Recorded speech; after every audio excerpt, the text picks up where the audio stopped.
موجز الأخبار من كلامكم. السلام عليكم ورحمة الله. في الحصيلة الرياضية تعادل فريق اتحاد طنجة لكرة القدم أمام ضيفه الرجاء ب0 لمثله في مباراة جمعتهما الأحد 21 ماي 2023 في الملعب الكبير لطنجة برسم الجولة 26 من الدوري الوطني الاحترافي الأول. ورفع فريق اتحاد طنجة رصيده إلى 22 نقطة، محتلا المركز ما قبل الأخير بالتساوي مع أولمبيك خريبكا، بينما رفع الرجاء الرياضي رصيده إلى 36 نقطة، محتلا المركز الخامس.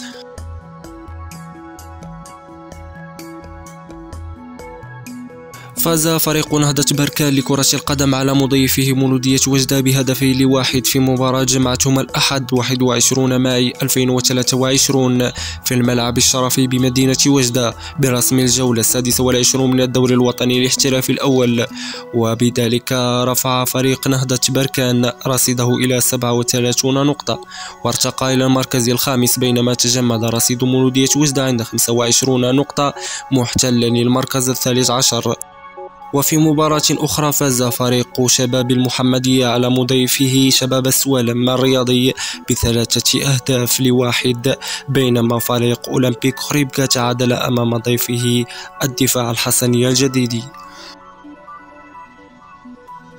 أشكركم على متابعة الموجز أينما كنتم. طابت أوقاتكم بكل خير.